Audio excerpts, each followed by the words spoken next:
Grabe, oh. Ang laki. Purong laman siya, oh. Sarap. Kukunti ang buto, eh. Ano ulam? Wala. Mag-ulam ka na lang dyan ng asin. Asin, grabe ka naman. Kunti na lang talaga. Nakabili ako ng duck leg, guys. 69 pesos ko lang nabili, oh. 1, 2, 3, 4, 5. Spicy duck leg. Tikman natin kung masarap yung nabili ko. Buksan na natin. Oh my God. Guys, ready to eat na siya, oh. Tingnan niyo naman kung gaano ka-spicy siya. Oh my God, ang bango niya. Ang bango niya. Grabe, ang laki, oh. Purong laman siya, oh. Ito lang yung buto ko konti. Tara, tikman natin. Ma! Bumili ako ng ano? Ano yan? Duck leg. Sarap ba? Hindi siya masyadong maanghang, ma. Tingnan mo. Ayan.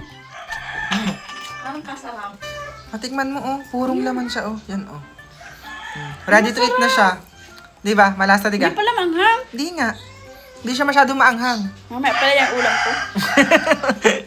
Sabi niya kasi, Akala ko yung manghang. walang ulam. Mag-asin na lang daw ako.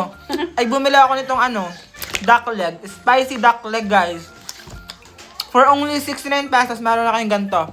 Ready to eat, guys. Pwede na siyang kainin kahit di nalutuin. Di ba? Masarap, di ka? Harap. Malasa. Masarap siya. Masarap ang timpla, di ka?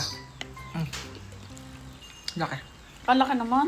Kaya guys, sa gusto mag-check out nitong duck leg na nabili ko, ayun, ililink ko na lang sa yellow basket ko. Bumili na kayo, ready to eat. Para hindi na kayo mahirapang magluto dyan. Ito na ang bilhin nyo.